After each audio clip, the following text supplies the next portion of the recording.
Good morning. Good morning, everybody. It's great to see you this morning, or to feel your presence this morning. Let's say it that way. What a beautiful time of the year in our Christian calendar. Yesterday's worship service was filled with so many emotions. Pastor Lydia's story about her mother and that transition, and our story beginning Holy Week, beginning Passion Week. And I was scribbling notes as fast as I could because of the words that were being shared. And I hope you caught some of those too. And if you weren't able to be with us in worship yesterday morning, I encourage you to go to the church website and watch yesterday. It was an amazing service. Inspiration. The music was fabulous. But some of the things we talked about were words that are related to Holy Week. And there was something that came to my Facebook page. You all know I'm a big Facebook person, stay in touch with family and friends and share inspiration that I think might touch someone else. And my sister-in-law shared, it was very simple, Holy Week. And of course, it started out yesterday with Palm Sunday. And I'm just going to read you what it says behind each of these. Palm Sunday, Jesus entered Jerusalem. We know some of the details. We know a lot of the details. And then followed by today, which is Holy Monday, where Jesus freed the sacrificial animals and he cleansed the temple. We might want to read a little bit more about that one. Holy Tuesday, that's when Jesus taught at the temple. Can't you just see people and the children sitting around listening to what Jesus had to say? It would have been very interesting listening to those words, since he knew what the week had in store for him. And then we come to Holy Wednesday. That's when the disciple Judas Iscariot betrayed Jesus for pieces of silver. And I think that shows us how vulnerable we all are, how tempted, how very, very tempted we are. We know right, we know what's wrong, but that temptation, I wonder, what if? What if? And then Monday, Thursday, the Last Supper with the disciples, and Jesus washes their feet. And I'm going to share a little bit more about that in a little bit. Good Friday, Jesus was crucified on a cross. Darkness covered the whole earth. He did that for us. He died for you. He died for me, for our sins. And then Holy Saturday. And this was an interesting interpretation, I thought. It says Jesus rested in the tomb. And when I think about that, yeah, perhaps perhaps rested is a good word. He had a lot of work to do real soon. And then we come to Resurrection Sunday. Jesus is risen. His death, burial, and resurrection paid for our sins and gives all who believe in him eternal life. That, in a nutshell, was the simplified, very simplified version of Holy Week. Good morning, Debbie. Good morning. Sorry but to be late. I was looking forward to seeing everyone. But my little guy, he's not so little, but my doggy just decided to be special this morning. Yes, I had a special friend yesterday too that got in a lot of trouble. In fact, I was thinking about putting an ad out, wanted new home for very sweet, cute kitten. Yeah, it's like your children. You know, I can remember many special moments with the children growing up, but the doggy is he really thinks he's doing good things. I can tell by the look on his face that he thinks what he's doing is, see, Mom, look what I did. Aren't you proud of me? And aren't I wonderful? Oh, no, not so much. And you're delighted to have me here to bring you happiness. Yes, and extra work and lots of extra work. Cleaning up the mess. And no, yes, exactly. I cleaned up a lamp yesterday morning before church that got knocked off of a table. I wonder how that happened. We know which one did it. Because she went running like crazy and hid under Jim's chair for a half an hour. Well, the cats like to live on the edge. They push it all the time. They do. Dogs just don't know any better. They're just like, yeah, this is all good. Everything I do is cute. Yeah. Look at me. I'm special. Yes. But God kind of looks at us like that sometimes. I think we think we're being special, and yeah, he goes, "Oh no, they're at it again." Yeah. What was she thinking? What was she up to this time? Either that, or she wasn't thinking, and that's not good either. And we do that. We do that. I was just sharing the short interpretation of Holy Week that my sister-in-law had posted on her Facebook page, and I shared it on mine, starting with Palm Sunday and going through Resurrection Sunday. And it's interesting, the word Monday, that's kind of a strange word. Never questioned that. So you know me, I went to the dictionary and I looked it up, and it comes from the Latin word mandatum, or commandment. And it said it reflects Jesus' words, "I give you a new commandment, to love one another as I have loved you." And the washing of his feet, of the disciples' feet, he was teaching the disciples to serve one another. And that whole message around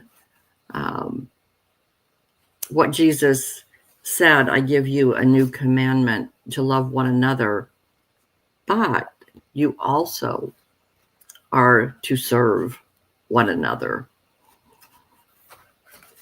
And I've always associated Maundy, Thursday, maybe incorrectly, with the Last Supper. Yes. And I've been to a Seder supper, and it's quite a special and unique experience. The symbolism in the food. We should do that sometime. I don't know, 40 years ago, we had Ken Dower was a member of our church, and his wife has been with us 2 or 3 times in the last couple of weeks for some of our events. It was wonderful to have Jane with us. She was our organist for Oh, many years. Anyway, Ken did the Seder meal for us several times, and and he described why we are eating the things that we were eating, and how, and the order, and um, the bitter herbs, the bitter. the salt water, um, the fruit. There was just so much symbolism in the food, and I didn't realize that was what that was all about. And back in the day, when we had communion classes of young people, the pastor would make that part of their confirmation class experience. They would help prepare and serve and clean up the Seder meal as a way to experience A, service, B, what the Seder meal meant, and to deepen their walk. Oh, looky there. Al Green will share the Seder meal with us in May. Fantastic. Thank you, Pastor Lydia, for sharing that. Yes, because How exciting. I'm looking forward to that. I haven't been to one in a while. Oh, I haven't either. So we will make sure to share that information so that people can join us for that very meaningful experience. I had never eaten lamb before um, the pastor and his wife had a really good recipe for a leg of lamb roast. And they chopped it up really finely, and then they served it over rice in a gravy, and it was quite good. And I was not I just didn't know what to expect. If you don't approach something different with an open mind, you're going to be disappointed. That's true. But by the same token, if you go into it with trying to deepen your Christian walk and to understand what was truly happening at the time, it's such a special thing. I encourage everyone to participate. One of Jim's favorite meats is lamb. He loves rack of lamb or lamb chops. Not my favorite, but he does fix it, and it's delicious. But if I had to choose between rack of lamb or lamb chop and something else, I Do something else, yes. I would do something else. Me too, but they had loaded this leg of lamb. They had put tons of cloves of garlic in it. They poked it down into the meat. And then, of course, horseradish is part of the Seder meal. So what I did was I added a little horseradish to the lamb and rice concoction, and it was quite good because I wasn't used to eating lamb, and it has a different and distinct flavor because I just wasn't raised on it. But the culture back then, that they had that instead of beef. It's kind of like you said, have an open mind and be open to new flavors, new experiences. And as they walk through the meaning of each element of the supper, it's kind of like participating in communion. I'm sure there are those in our culture that have never experienced a Christian communion service, and to them it might feel odd or unusual. But I've noticed many people still try to experience that with us because they're looking for something. And within those kinds of reenactments, we're trying to connect with our past and bring meaning for it into the future. So it's a good way to connect the past and the future. It is. It's a way to learn and to grow. Yesterday, Pastor Lee asked us the question. We had been talking about the bystanders and the followers. Are we the same person today that we were a year ago? Oh, no. No. Mm-mm. And especially if we allowed God to work within us in the last year. He changes us for the better. He helps us to grow and be more like him, hopefully. I hope I don't end up being bitter and not part of life. I want to be an active part of it. I want to be a part of the growth. I don't want to give up. In other words, I look back at my family and I see where they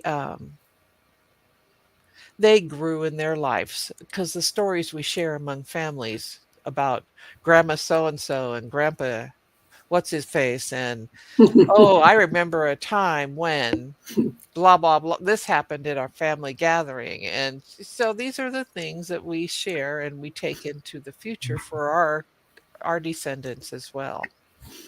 So that means that we are followers. We're not the bystanders, because by the bystanders were just on the sidewalk, and they were there, they were present, but they weren't part of what was happening. And sometimes we can be like that. Is it comfortable to be a bystander? Well, and what are you observing? Are you like the walk that Jesus took with the cross up the Via della Rosa? And Simon the Cyrene lifting the cross from Jesus and carrying it for him. Would we have been so bold to do that? Or did we just stand there wringing our hands and feeling bad and knowing that Rome's oppression would likely get us killed if we stepped up and stepped in? But Simon did it without any repercussions. So that was another example that we can look at to grow in our own faith, because he did it for all the right reasons. And I don't know whether he was fearful at the time or not, or whether he was commanded to carry the cross by someone, or whether he just did it because it was the right thing to do. But we all have those moments when we see something happening that is less than it should be. And do we allow it to continue, or do we step in and do something? It's another, I will say, tough decision. Well, sometimes you're in a gathering and you are among Right. people and someone does something less than kind. Do you step in and gently correct them or try to salvage the situation, or you just let it happen thinking, wow, look at that. She's this thing and he's that thing, and I can't believe they said that, or what were they thinking when they did that? But we stand there and think that and wring our hands instead of saying, hey, maybe we should try doing this instead of that. There are ways to do it, but do we feel confident enough? And do we feel like it's our role to do that? Do we have the confidence of knowing that that's what our role is? And this is what Jesus expects, because if we don't do it, he sent us to do it. And if we don't do it, then it doesn't get done. I think that's probably one of the things that has changed with me over the past year. I have felt much more courage, strength, to stand up for someone or people who are not being treated fairly. And I think it's important not just to bring attention to a situation, but also let the people that are, or the person, it may be just a one-on-one that you see that they're not being treated fairly, and maybe they think that's the norm. That's the way things should be, that they should not be treated equally or given worth or given a place. But that's not true, because we are all equal in God's eyes.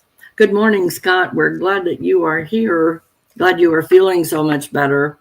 I know you're not 100% Yet that COVID bug takes a long time to get back 100% on your feet. But we're happy that you're well enough to be with us this morning, and I appreciate that. Yes. Yes. So let's talk a little bit about the followers at the parade. We've talked some about that. And a follower is a devoted person to a particular, devoted to a particular person, cause, or activity. I would say Cyrene was pretty devoted in his action that Well, he took. and the thing about it is, I think that everybody that Jesus whose life Jesus touched, either by hearing him speak or hearing him talk with his disciples or watching him heal people or things like that, everybody in that had observed Jesus was in a different space in their Christian walk. They weren't all on the same level. They didn't all have the courage or the bedrock of faith that was necessary yet, but they were growing and they were all in different spaces at the time. And I think we have to remember that even though they didn't stop it, first of all, it was ordained. Second of all, people just weren't all on the same page yet. They had bits and pieces of knowledge. They had seen some miraculous things, but they didn't know what to do with it. You have all this knowledge, you have been prepared, but you still don't know what you're supposed to do with it. That's why it's so important to be in community with each other. We don't have to figure that out on our own. Our Bible studies are very important.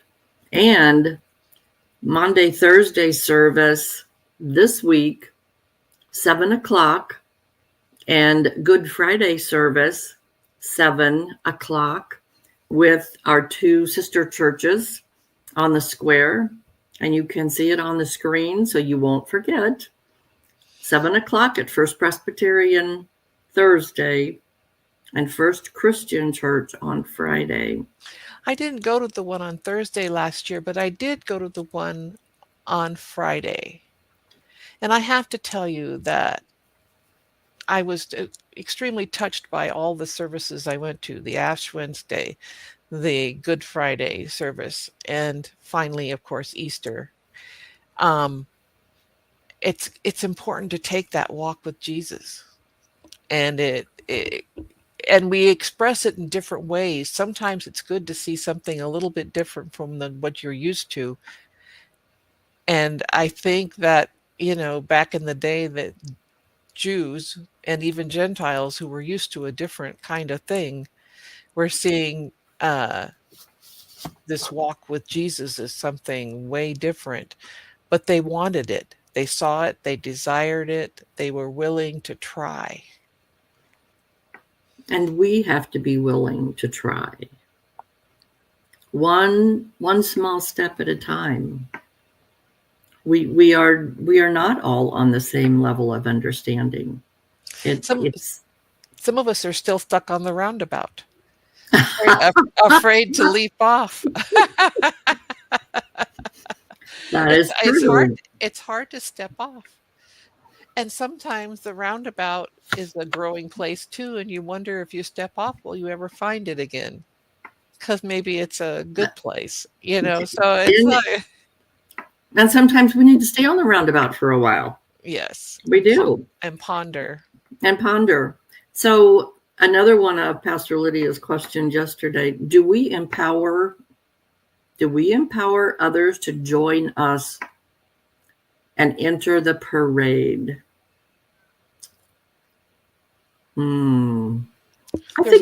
I think there's all kinds of ways of invitation. There's the direct way. There's the example way, where you live it, and in such a way that people are drawn to it. They can't help themselves. I want what you have. Yes. How do I get that? Yes. And so you don't have to necessarily stand on a street corner inviting people to join you.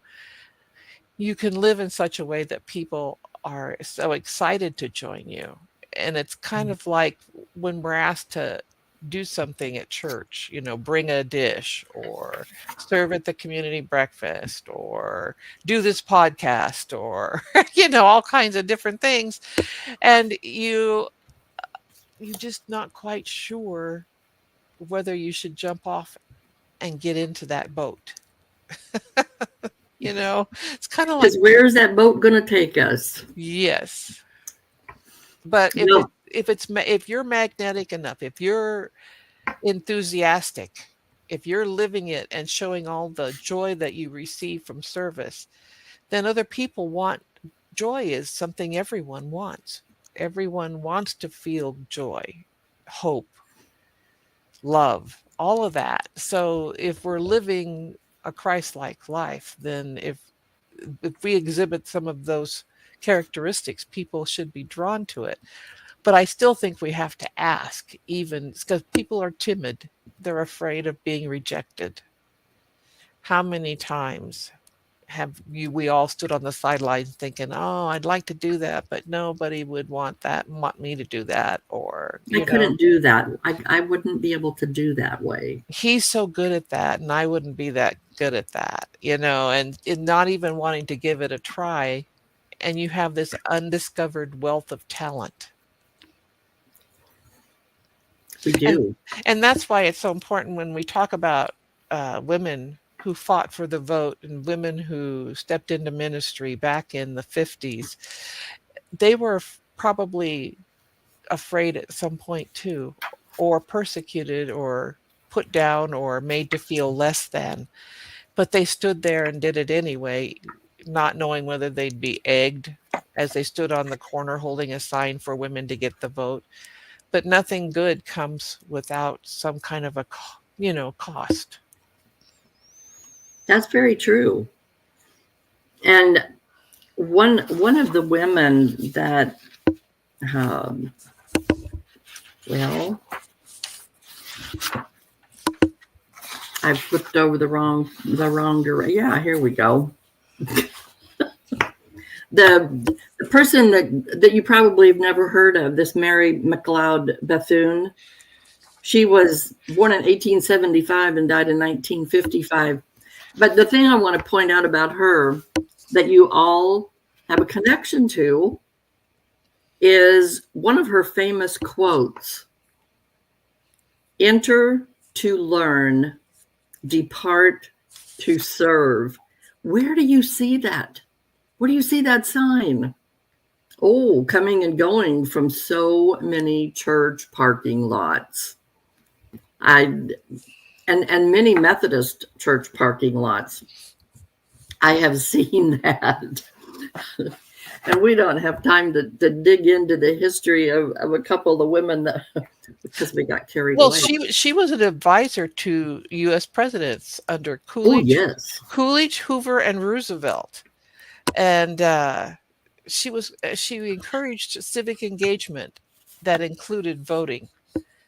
And so, back in the day, and she was a Black woman. So in addition to being a woman of color was another challenge that she stood up and faced. Because I kind of wonder if back in the day of Jesus and back in this lady's day, there's nowhere else to go but up. It's true. You either do something about your situation, or you're brushed aside, or you fall in the ditch, and they bury you. And so you have no choice but to face it head on. And one of her long quotes: "In each experience of my life, I have had to step out of one little space of the known light into a large area of darkness. I had to stand a while in the darkness, and then gradually God has given me light, not to linger in, for as soon as that light has felt familiar, then the call has always come to step out ahead again in new darkness." She must have been an amazing woman. And another one of her really famous quotes was, "Forgiving is not forgetting. Forgiving is letting go of the hurt." And women have had to do that so many times. And yet they persevere and become great influences, great disciples, great leaders in our church. We have a lot of really awesome women leaders in our church. Thank you, Pastor Lydia, for being with us.